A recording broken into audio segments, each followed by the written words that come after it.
Good to go. Well, good evening, good afternoon, good morning, shalom, assalamu alaikum, whichever part of the world you are in. This is Yusuf Ismail, the host of the channel, the South African Debate Initiative, and whatever platform you will be viewing this in South Africa.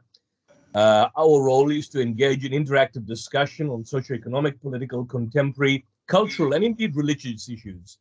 And our main aim and goal is to get you down to the bottom of the story at the end of the day. Now, we've been discussing quite a bit about Israel over the past couple of weeks on this channel and on Loving Life TV platform. And today I have a special guest with me all the way from New York City, who I last met in 2009 when he was in South Africa, none other than Rabbi Yisorel Dovid Weiss, who's an American Haredi Jew, an activist, and a spokesman for a group called the Neturei Karta. He believes that Jews should peacefully oppose the existence of the Israeli state. And in fact, in his own words, it would be forbidden to have a state, even if it would be in a land that is desolate and uninhabited. And there I have him all the way from New York. Rabbi, shalom, salam alaikum, or shalom alaikum. How do you do? Alaikum salam. It is an honor and a privilege to be able to be on your program, your distinguished program. And we hope that inshallah this will be a catalyst of being able to spread throughout the world, to clarify, to correct this terrible, tragic misconception of what is happening in the Middle East and Palestine. And so, inshallah, we hope to really bring peace to the world and a free Palestine. Well, that's what you told me all those years back, I think more than a decade ago. And you know, I want to thank you for at such a short notice to come on this particular platform. I just want to bring for your attention, just start off and kickstart the discussion, Dr. Tanya Haj Al-Hassan, who's the pediatric intensive care doctor for Medicine Sans Frontier, said about, I think, a week and a half ago, that what we are witnessing in Gaza is essentially, right now, at the crescendo, an avalanche of human suffering, and arguably, possibly one of the worst man-made inflicted humanitarian catastrophes committed by Israel or the state, the secular state of Israel ever, and possibly the worst of the 21st century if it continues, where there's mass murder, slaughter of babies, incineration, burning up alive of entire families by the IDF, by the killing squads that are basically the Zionist machinery, none of which is indiscriminate. I mean, what is basically behind this genocidal intent that is becoming so evident? Because the end game, the propagandist Fox News and MSNBC and CNN and Sky News and Talk TV and so on, all point out to one issue, 7th of October. And so the response that you see out there, the killings that you see, is justified in terms of what happened on the 7th of October. Your take, Rabbi. Well, first, I pray with the help of the Almighty that I should be worthy of conveying His message and so sanctify His name and bring peace to the world, inshallah. And again, greetings to everybody who's watching this program. Assalamu alaikum. Yes, it's beyond comprehension how the world that has been, at least you might say, since World War II, that we all know. There was first created the League of Nations, and then there was created the United Nations, and all for the purpose of protecting the world from another world war, from another mass murder, from such a terrible criminal injustice of murdering people without any, of course, legality, without any godly righteousness. Now, of course, the world has will in every time the countries that perpetrate these crimes, of course, will justify it and will have many of their scholars explain away what they're doing. But that is why the world decided to get together not to let such crimes be perpetrated. I mean, even Germany, for instance, was before the Second World War, was well known as to be the elite society full of scientists and doctors, and it was really considered the elite society. And their crime that they perpetrated with such cruelty and ingenuity, they used the power that God gave them to commit this atrocity, the Holocaust, and so forth. So the world got together as a human body to fight such a happening. Now, so how could this happen? What we're seeing now, we're witnessing day by day. So we feel, I mean, we're spiritual people. Do you see this as a genocide, Rabbi? Do you see this as a genocide or possibly leading up? Because when I hear, for example, Naftali Bennett, or when I, for example, hear Yoav Gallant, the defense minister, or Netanyahu, or any of these particular individuals basically citing the fact that they will raise Gaza to an island of ruins, or the fact that they make no distinction between Hamas and Palestinians, or when Naftali Bennett on Sky News Australia makes the point clearly and categorically that, look, we're dealing with human animals, and using words like cockroaches and so on. This is a kind of language that was used by those who engaged in the Rwandan genocide, where, for example, I think it was Hutus or the Tutsis, one of the groups, where they referred to them as animals. They dehumanized them. Now, I want to ask you this. Is what happened on the 7th of October, would you see it as possibly a kind of a false flag operation? I mean, because Hamas, at some level, at least at its earlier stages, was very much part and parcel of the Israeli security apparatus, at least in the 80s when it was formed. So what actually happened, or what's your take in terms of what happened on 7th of October? Because we were faced with this lies of beheaded babies and all that kind of nonsense, which is now proven to be fake news. Yeah.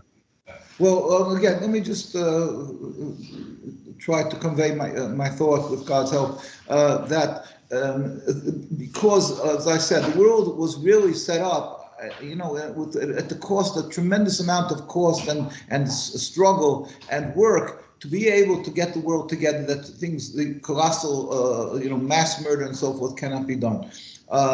There's a Geneva court system that was set up for this. There's so much around the world. Now, but we, as people who believe in the Almighty, and there may be people around the world who scorn the spiritual, metaphysical concepts, but we believe that the Almighty gave a power into something called the Satan, the Shatan, and that Satan has the power to fool people, to drive people to do terrible crimes and believe that they're doing justice and so forth. There is this power of the Satan, but it's purely satanic power. At the same time, the Almighty rules the world. He brings people who commits crimes to justice at the end, and every person gets exactly judged. And so there may be somebody who was fooled into doing something bad, but everybody's going to have to stand in the day of judgment for all this. And that ultimately the Almighty is compassionate. And just like we don't understand the tsunami, we don't understand the plague, an earthquake, at the end of the day, we know that God is compassionate. We know also that He brings an end to all these the issues of suffering. So when sometimes we cannot explain exactly why the world will be silent in this case that we have over here, with the day by day, when everybody is watching on their internet. So it's not like in the times prior when people didn't know what's happening. We see the suffering that ensues from a bomb, from a single bomb. How many people you see with the body parts lying all over, people who are maimed and they're suffering, and there's no way to help them even, and so forth and so on. So we don't have to get into these intricacies, because although we should be, of each individual person, we should be speaking about at length, but everybody has been following this and knows. Everybody sees the terrible, excruciating pain that they're going through, besides the deaths that we cannot bring back that person to life, and that his family is forever going to be suffering with the loss of their child, their mother, their father. So, I mean, and yet it's being explained away according to, with different reasons and why they're being to justify what is being done. It is the works of the Satan. That's what our first approach is. You know, that this is the reason behind this. Just like from day one, the state of Israel was the state of Israel when it was ratified by this body called the United Nations, ratified to establish a state of Israel. The state of Israel, what Netanyahu runs around calling a Jewish state. And it's based, predicated, built on the concept that the Jews were given by the Almighty 3,000 years ago, was given the land, and therefore it is rightfully ours, and on that they're building their state. Now, what is this 3,000 years ago? 3,000 years ago when Moshe Rabbeinu went up on Mount Sinai, and all the Jews were standing there, 600,000 men from the age of 20 to 60 and all their families, and everybody saw how God spoke to Moses. And what he did was he made a covenant that we accepted to be subservient to God, to follow the laws of the Torah, everything that it means to be Jewish, to be pious, to be kind, to emulate God. We accepted this covenant and we followed it stringently till today, 3,000 years. Zionism came along and they're saying that they are part and parcel of this Torah where God at that time told the Jewish people they have to go up to the Holy Land. So therefore they have the right to this land, and anybody who's standing on that property now is simply interlopers or people who are coming, you know, that don't have really a rightful ownership. And therefore people who are opposing what they're doing, they claim, are simply people who are sort of thieves. And the reason they oppose Jews are being there is because they're anti-Semitic. That's their narrative. So with this narrative, they were hammering home for 75 years now that the Muslims and the Arabs are vicious, bad people, anti-Semites, and he uses this constantly. So they build their whole concept on this, that it's a Jewish state. Now, as I said, at the beginning, right at the beginning of time, so first of all, let's just state from the first issue is that the whole thing is a farce, is a hijacking, a stealing of the Jewish name, because God, yes, we made a covenant to go up to the land, but when it was the destruction of the temple 2,000 years ago, King Solomon, who built the temple, wrote in his prophecies in Shir Hashirim that Jews will be sent into exile. When we are sent into exile, we are forbidden to re-establish, to go back en masse in large numbers to the Holy Land. We are not to rebel against any nation. We have to be loyal citizens in every nation. And we are not to any shape or form try to end exile. So for 2,000 years, we went through the Inquisition, the Crusades, and so much suffering. Our rabbis and our communities that were sometimes very well off, it was called the Golden Age of Judaism. There were times that they could have easily established a state, and they never did because they knew this is totally contradictory to the laws of the Torah. So first of all, according to Judaism, the Zionism is totally false. It's not Judaism. It's forbidden. For 2,000 years, we don't have a state because of a reason, not because we're physically weak, because we don't want one. We don't want one. I just want to come in there, Rabbi, on the point. Go ahead. Yeah. So this first of all, it's not Jewish, and we're certainly not allowed to establish a state by killing or stealing. So all these issues, killing or stealing, this is against anathema to our religion, and especially to kill and steal from a people who, when we were suffering here in Europe for hundreds of years, it was the Muslim countries that embraced us, and we were required to show gratitude for good done to us. To go and take their homes and the houses and the towns and the total Palestine away from these people, this is totally a rebellion against God and not Judaism. Yet he uses the name Judaism, and under the name of Judaism, the United Nations agreed with the Zionists and ratified a state. Now, what does that mean? There were three communities living in Palestine. There were the Muslim, that was the largest community. The second was the Christian, and then there was the third, the Jews. Understand that the Muslims obviously didn't want to be placed under the control of the Jews, The Christians either not, and also the Jews. They were very God-fearing. They were in total opposition, and we have the letters, the statements, which I will show you with God's help, that the chief rabbi of the Jewish community, they said to the United Nations delegation that was there in 1947, he said, we furthermore wish to express our definite opposition to a Jewish state in any part of Palestine. Zionists had come from Europe, from Austria, as a political movement, and had the acceptance of the Western leadership, and the United Nations went and gave them control. An organization that was created to see that there should not be contention, to make peace, gave power over a whole land to a people, a minority that automatically has to result in contention, in hate, and revolt. So that's the first thing. So how did that happen? We believe it could only be the works of Satan was successful. Until today, it's marching on until you have a condition where it's 75 years of this state that's bloodshed and killing of the Muslims and killing them unjustly, taking the land, and always calling out to the world it's because they're anti-Semites and they hate the Jews, even though in fact we live together in peace. So now when you're having every single day bombs and bombs and bombs at doctors and hospitals, pleading with the world that they have no water, they have no medicine. It's beyond the words. People are lying in excruciating pain. People are going to die. It's impossible that they don't die because there's no medication. They cannot perform surgery. And still the world is saying they have the right. Imagine if a murderer runs into a schoolyard where there's 2,000 children there. And he says, I'm going to drop a bomb because there's a murderer amongst them. And the world shakes with the head and gives them okay, and maybe even supplies them with a bomb to bomb 2,000 children because he wants to extricate her. Which nation in the world, which human body would agree to this? This is what we're seeing, but it didn't happen once, so we made a mistake.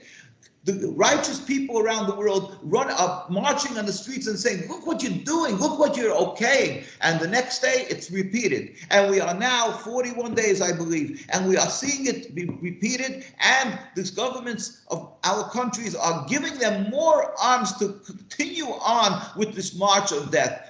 This is only the works of Satan. It does not. It defies logic.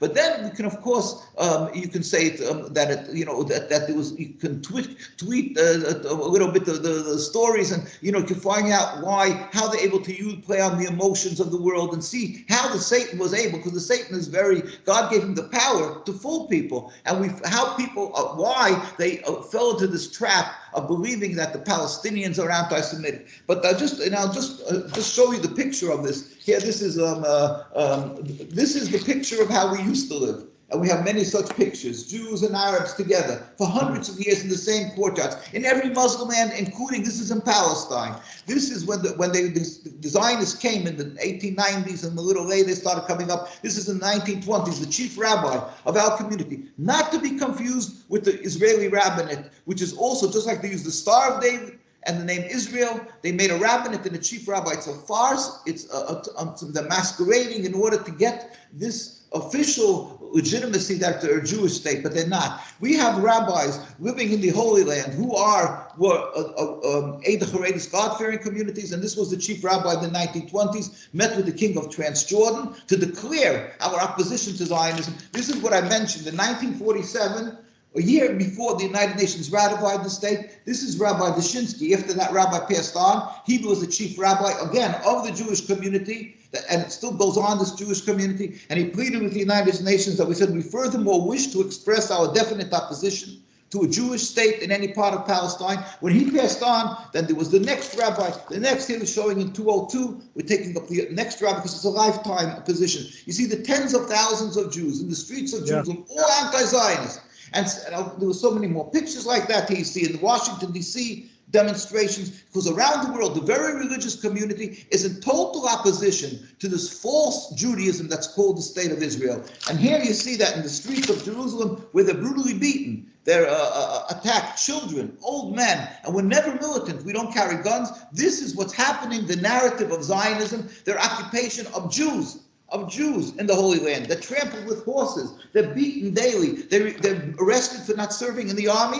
because when they turn 17, it's mandatory military service. We don't. So this is what's going on. The world is silent. If any of these things would happen once in the United States or South Africa or Canada or England, the whole world would be up on arms that it's anti-Semitic. And that's what the Zionists use. One of their tools, their cards, is they yell anti-Semitism. And who are the fathers of this? This is the real fathers of the Zionist state. Ben Gurion, Theodor Herzl, none of them covering their heads. They're making a Jewish state. In other words, that the Bible gives them the right. The Torah gives them the right to the land. And here you can see that some of them are atheists. They're certainly non-believers. They're not practicing Jews, and they desecrate the Sabbath. They work on the Sabbath. They eat non-kosher, and they have the audacity, even when they make the historic Declaration of Independence in 1948, with the first prime minister, they don't even try to use an excuse of having a rabbi there because they're so against religion. Yet to the world, they say, hey, we're Jewish, we're godly, the evangelistic Christians, everybody should support them. That is the issue. So I could now, I'm sorry I was so long. I just wanted to give an overview how you can see the duplicity, the hypocrisy, and that the world is falling prey to a movement, a political movement that is totally unjust, that is against the will of the Jewish people around the world who are true to religion, including in Palestine, and yet they have the backing of the Western world as if what they're doing is a victim against such villains that they are inhumane and you can treat them with bombs, wipe them out.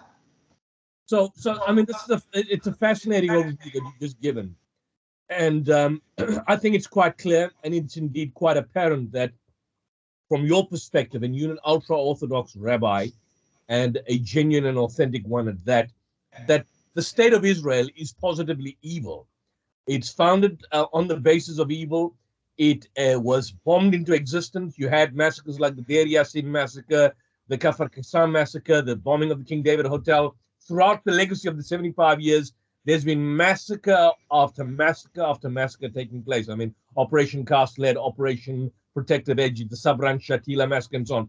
My issue now, which is the narrative being put forth in the mainstream media, is their kind of cliched defense. We are only going after Hamas. Our only target is Hamas. We're not deliberately targeting civilians. We are targeting Hamas. Hamas is using Palestinians as human shields. Therefore, our attack is against Hamas, against his tunnels. And it's unfortunate. This is the idea that this is what their propagandists in the mainstream media put forth. It's unfortunate that basically the civilians are being caught up in the so-called crossfire. What's your response to that?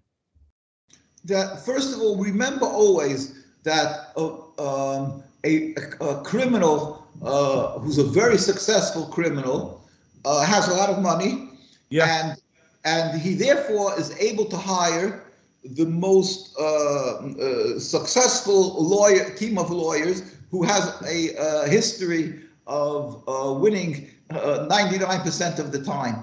And they hire these lawyers, and this is so. Therefore, when you sit down and you litigate a case where you're having this criminal, you have to step back and know. Don't think you are going to have an easy day in court with these guys, even though the guy is clearly a murderer, clearly a criminal. It's almost indefenseless for this person, and yet he may very well win. We've seen that in our lifetime, and I don't have to use names of who it was, but everybody knows of cases where they were clearly proven that the world saw how they murdered, and still in all they were able to extricate themselves and entirely free themselves and go free because they had taken such powerful lawyers and they had such a good team behind them. And we find it revolting, and to have to address a lot of times, the Zionists' new game that they're playing, the new chapter in a game that they're playing. Every time when they had Operation Cast Lead, every time they always come up and run around the world and go on the talk shows, and they have the PR that's the most expensive PR firms, and they giftedly being able to tell the world why the other ones are wrong, are the villains, the ones who they're killing are the villains. But So before I address what they're saying, why they're doing this here, understand this is not something that came out of a vacuum. This is not October 7th. This is over 100 years when the Jewish rabbis, and we put out a book called The Rabbis Speak Out, which is a compilation of the major, we're not talking about the tens of thousands of rabbis for 130 years, and now it's already 140, 150 years, but we're talking about the leading authorities. Who, Judaism again is a religion, who is the ones who is the authority, and by a religion, the distinguished rabbis, the scholars, they're the ones who lead the community. That's what Judaism, because it's a religion, just like you expect priests will lead Christianity and popes, and the same thing in Islam, it will be the imams and the sheikhs and the ayatollahs. But basically, so here we have a compilation of the greatest rabbis, and one, I always usually point to this one, is Rabbi Yisorel Dovid the Chafetz Chaim. He passed away in 1933 from Misbarim. He was a great rabbi who codified Jewish laws that everybody around the world who respects Judaism, who practices Judaism, uses his books. And he stated, I'm quoting just one, he said, the Zionists are dead bodies of our people, dead limbs of our people, which causes the entire body to rot. Because it's a dead limb. That's a powerful statement. I'm just giving one of the many statements of all the great rabbis from every country, from Sephardic, Ashkenazic Jews. I mean, just the real leaders of the world. Siddiq, Lithuanian, whatever. Is that book available online? Is it available? Yes, I think it's on our site. An NKUSA, it's certainly available. The rabbis speak out from NKUSA, www.nkusa. So it's a 130-year record of religious Jewish opposition to Zionism. The rabbis speak out, and that's on your website. It's on our website. The author is compiled by Rabbi Aaron Rosenberg. So these are just statements taken out of all their writings, short statements to understand what our position is. So now, when they come along, and they're coming along now and claiming that they're 100%, they have the full right to do what they're doing. On the contrary, you should be supporting them and cheering them on. So you have to step back and say, well, you guys, when you took this name Judaism, the rabbis and the whole communities around the world spoke up and said, you're thieves, you're common criminals, you are hijacking something. What you're doing is you are a group of people that are evil. You're taking a religion and you're doing something that's criminal. You're going against God by creating a state when we're forbidden to have. God warned us that we're in exile. You're killing people, stealing the land. It's against the Torah. So that's the group you're dealing with. Now, then they come along and we can go through that 48, 56, 67 or 73, and by each case, they will explain why, in this case, they're 100% right, and everybody's like, sure, yeah, this is... There's always an excuse. There's always something. So now, I'm asking you, if somebody who made, like Madoff, and you invested, and you happened to work out for you maybe, but you saw what happened to the world with Madoff. Madoff comes to you today and says, I have a perfect scheme, and I'll bring you a lot of papers, a book of papers, to show how you can invest with him and you're going to become rich overnight. I wonder if you're going to give him $1,000. I wonder if you're going to do it. I don't wonder. Of course, we know you're not going to, because you're saying, I'm dealing, you, please don't even go, because I'm going to count my fingers when you walk out of the door. Right?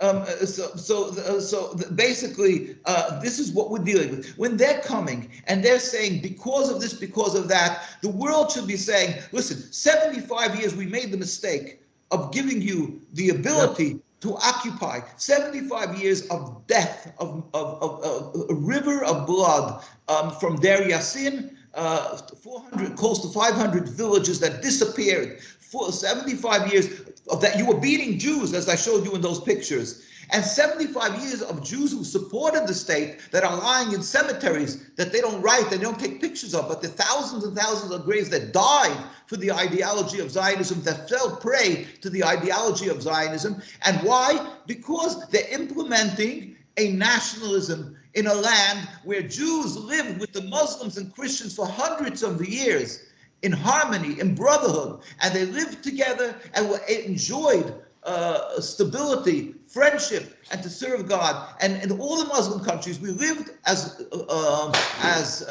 communities that flourished with distinctly religious Jews, that put out our greatest authorities, our rabbis, amongst distinctly religious Muslims, yet it wasn't a point of contention, it wasn't an impediment to peaceful coexistence. Now they came along, and since Zionism came along, there is death and suffering and hate. Who could tell me that we should even step back for a minute and give them the opportunity to present the case why they have a right to bomb people in Gaza?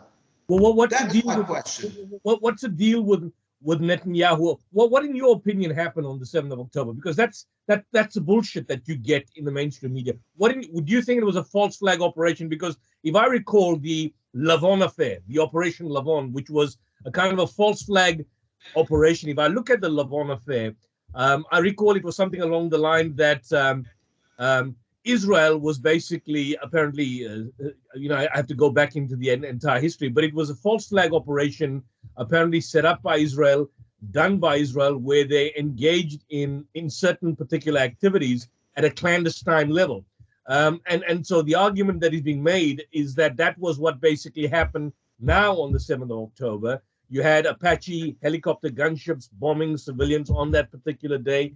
There's something called the Hannibal Doctrine in Israeli policy where, if somebody's taken captive, they ensure that captives are never allowed, that they are killed. This is the idea of killing and mass murder.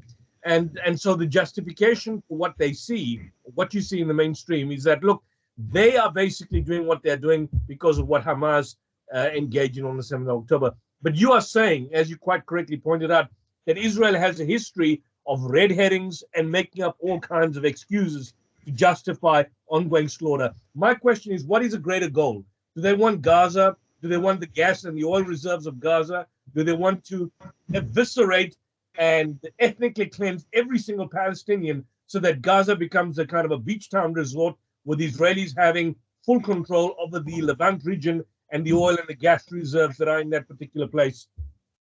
Well, again, we have to stress, though, people got murdered. Everybody around the world cries, and we're never saying, yes, it's of course that it's that it's justified, or that we don't hurt with the death and suffering. On the contrary, we say because these people died, whether it was 1,400 now, and I think that to put the number down a little, it's really doesn't matter. Yeah. It's abhorrent to get into that little difference. But the point is that the people that died, it's simply they died. The end of the story is they died because of this forced occupation that the rabbis pleaded that it's against the Torah, it's against God, what people call inhumane, we call ungodly, and that it's unacceptable. Now, what the situation is, like you, we have many theories, we have many reasons that we can say, like many people. I mean, I just keep on hearing that Netanyahu is in hot water for his private dealings and creating a war. Then the world gets, then the country automatically gets unified under him, and then he becomes unloyal to the country if you stand up and speak about anything else. So for him, and there's many, like you mentioned, a few other issues here that are very, very probable. But we step back from that. We want the world to understand that you may disagree with any of the reasons why, but don't think because maybe one reason or another is not the cause of what they're doing that does not disprove or disqualify the argument against what they're doing, because what they're doing is totally unjust. They have no right to occupy the land, end of sentence. So whether it was Hamas or it wasn't Hamas, or it was PLO or it wasn't PLO, the end of the story is that whole existence of a creation of a state on the other people's land and the atrocities that are emanating from this state is wrong, it's criminal. Whether you can say that this time they had to protect themselves, and this time there was unjustly killed people over there. But the end of the story is people should see 75 years of mass murder, and now the shock of 1,400 people, or whatever the number was killed yet. So step back and say to the world that's serious people who are looking for peace on the world should be stepping back and say, we can't give you the right to play this game anymore at the cost of the lives of so many. This must be stopped. South Africa, the apartheid went on. They had for years and years, they were in the United Nations, and it was accepted, even though it's so evil, the concept of apartheid. And the world, and they had recognition. The ambassador was called His Excellency, an ambassador, and the whole world gave them right. Whoever dared to speak up against them were put in jail and were called terrorists and so on. So, and yet it was, so who stopped it? It was the grassroots, the people that are serious, what people call humanitarians and good people with good conscience, stood up and said, we cannot be silent to this. And they were the ones who made so uncomfortable the leaders of the world that they said to Africa, they made it to South Africa, stop them, desist, and they ended the apartheid. And today there's not a human being who would say that it's justified to have apartheid. So in this case, we have to tell the world, I don't want to delve into, get into a debate with Boteach or with Netanyahu or one of the other devils. It's no difference to us who the person is or what group they're going to put up in front, that they had that one debate in debate teams in university. It's vile to stand with them. We have to tell the world, look what we have, step back. We have people living together for hundreds of years. We have death and destruction since the implementation of not a religion, of a flawed, selfish political movement called Zionism, not Judaism. You must step back and tell the world, this cannot go. Jews are dying also besides the Palestinians. So don't just, you made it, you declared it inhumane, the Palestinians, and the Jews are dying because they're going in lockstep with the Zionists. Rabbi, could I ask you this as and I want Jewish because there's going to be a lot of Jews watching this particular program, and I want to ask you this from your perspective, looking at, we've had a lot of wars in the 20th century and certainly now entering the 21st century. Would you presently see Israel as arguably one of the most evil regimes in the world today, the nation of Israel as it stands? Would you see it as one of the most evil regimes in the world and the only obviously existing state which practices apartheid? Like I keep on repeating the same thing. People ask me whether it's classified as a Holocaust, a genocide, I forget what other titles. And I know because I go to the Let you say evil. Let you say evil. Would you say that Israel I just want to say is the something. most evil in the world? Yes, I don't like to get into, if it's the most evil, because I have a Chinese person and a person for Rwanda, and everybody's going to say I don't get what's what injustice. It's mass murder. You're killing people. I don't want to get into side issues. This is mass murder. It's criminal. It's a nakba. It's death and suffering. Totally illegal. Totally unacceptable. Totally illegal. Let us not get sort of diverted in issues that may be proven that no, they'll be able to start getting into an intellectual conversation that no, something else is worth, and sort of water down of course you can't water it down. You can't water it down. They've just killed a single individual. You can't water down. They're killing people. People are dying for the simple, because they have to have control over the land. Let's not talk about Hamas. Let's not talk about anything. Again, we're not justifying death. We're not justifying killing. We're just saying that the underlying cause is Zionism. When they declare that the people who oppose them are anti-Semites or anti-Semitism, it's because they are trying to stifle and intimidate people. They are anti-Semitic. They are the personification of anti-Semitism. They are the ones that are causing Jewish, amongst the Palestinian blood, that's also Semites, by the way, but that's another issue. They are causing the bloodshed of thousands and thousands of Jews continually for well over 75 years, amongst the tens and hundreds of thousands, I don't know, hundreds of thousands, tens and tens of thousands of Palestinians, and emotionally killed is hundreds of thousands, definitely, who are living in refugee camps and around the world, and their lives ruined. But I'm saying they are the cause of so much death, and above that, they're also exacerbating anti-Semitism around the world, and everybody's running around saying, the politicians, leaders of communities, begging people that there should not be attacks on Muslims and not on Jews, because obviously the hate grows. Who is anti-Semitic? The state of Israel. How dare they accuse the Palestinians of being evil?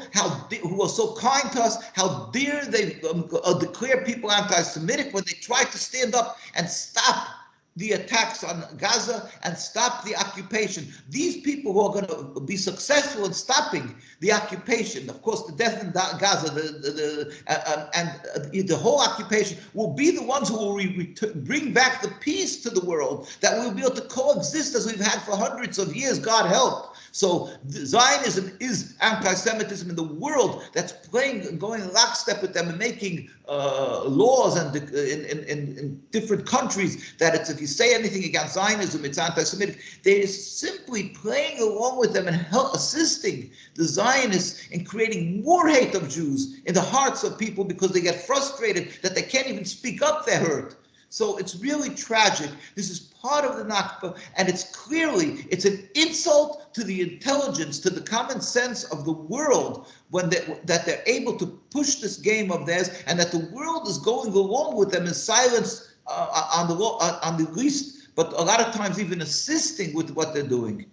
Why is there so much of what is indeed the nexus between the right-wing evangelicals in the United States, the John Hagees and the Franklin Grahams and so on, with the Zionist movement? And why is it that, even retired American presidents like Bill Clinton and his wife Hillary, for example, are so still, even though they don't have any political ambitions now, but they are still beholden to and enslaved to the Zionist agenda, to the extent that they are too afraid to even call for a ceasefire. I mean, Sleepy Joe Biden, he's afraid to even say, look, stop killing people.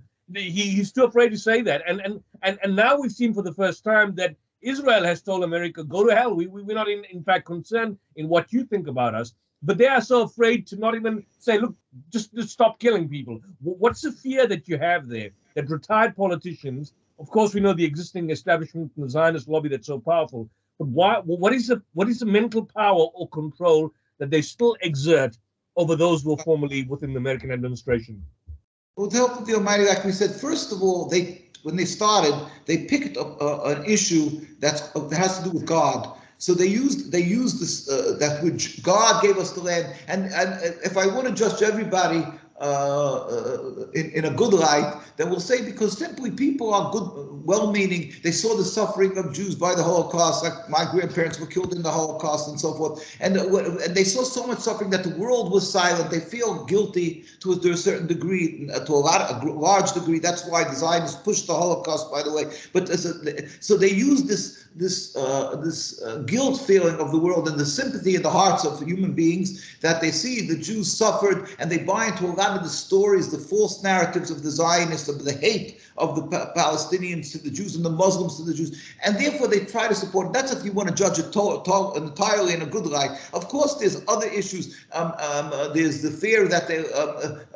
they'll be labeled as anti-Semitic. That's the second issue, because they know if they'll step up and say one word, they may be right away. And so a lot of times they may feel that maybe I'm not, it's such a quagmire, it's so complicated, maybe I don't even know all the stories that's happening, so maybe I just better leave that for another, I better get myself involved with something that's more simpler, with global warming, or that's also something, that will be easier to, rather than getting involved with this, because this is certain also that if you get involved with this, you will be viciously labeled as anti-Semitic and maybe attacked also. So there's a lot of reasons why they use power. Again, we say at the end of the day, it's the works of the Satan. Because it's beyond logic. But this is what we're talking about here. There's many, many reasons why people are standing in support of the Zionists, what they're doing, and it's not the first time that Israel told America to go to hell, by the way. And therefore, our president, as a Jew, we are required. One of the decrees of exile for 2,000 years is a Jew has to be a loyal citizen in every country he resides and pray for the well-being. So even when we are approaching our presidents, which we go many times in front of the White House and demonstrate, we always speak in a way of respect. We say to him, "You are our president. We are pleading with you. We are pleading with you. Please do not be conned. Do not be decepted by what Zionism is doing here. This is it's totally unacceptable. It's not Jewish. You have your Jewish communities right here in the United States, the citizens of the United States, right across from Manhattan, the largest concentration of religious Jews, the community of Williamsburg, Brooklyn. There's a Williamsburg, Brooklyn that takes you to Manhattan. There's not one Israeli flag there, and you can go on in Lake Lakewood, New Jersey, wherever the very, very religious are totally in opposition to what is being done in our name. So that's what. So we are pleading with our president. Please, at least you would respect the Christians by speaking with their popes and their. Why don't you look at the Jewish community? See that the ones who give their lives for their religion, who for to eat kosher, it costs them so much. They have private education and so on. And these Jews, if look at Zionism and don't even support it, don't have. If it would be so important, they would, just like they do everything they do to the above and beyond in Judaism. Why in this case they're totally opposed to it? So it must be something wrong here. These are Jews who are following exactingly the laws for 3,000 years, and we gave our lives for it. As I say, most of our parents, our grandparents were killed in the Holocaust. We are giving our lives to be Jewish. Why do we oppose the state? And why do we plead with the leaders that you should understand what support of the state is the death and suffering of innocent people of the Palestinians and causing anti-Semitism? And why do you conflate, put together Israel, Zionism, together with Judaism when it's diametrically opposite? And you shouldn't be doing that. It's scandalous to our religion. It's a desecration of our religion. It's a desecration of God. Why do we be sullied with the works of Zionism, and that people can't even speak up to differentiate and say, well, this criminal occupation is not in our name. They don't even allow that. So we plead with the world to hear the suffering, and the leaders should hear.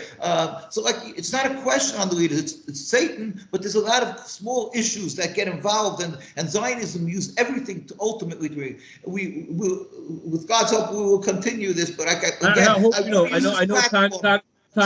want to use this platform that we plead with the world leaders. Anybody who has connections with, first pray to God for the total speedy dismantlement of the state, and plead, have your leaders, have people who have some connections that we should stop and desist immediately the killing in Gaza and a free Palestine. We'll continue. Yeah. Definitely. Thank you for that, Rabbi. I want to thank you for your time. We're certainly going to have more engagements and sessions on this particular topic. I think it's a very important topic. I wish you well in your endeavors, in your struggles, in your activism, and that of the Neturei Karta around the world. And I want to thank you, viewers. This has been a live podcast with Rabbi Yisorel Dovid Weiss from New York City. He's had limited time, shared his time with us, and we hope to have him in the near future. Until then, shalom, assalamu alaikum, and may there be peace to people all around the world, and in particular, the Palestinians.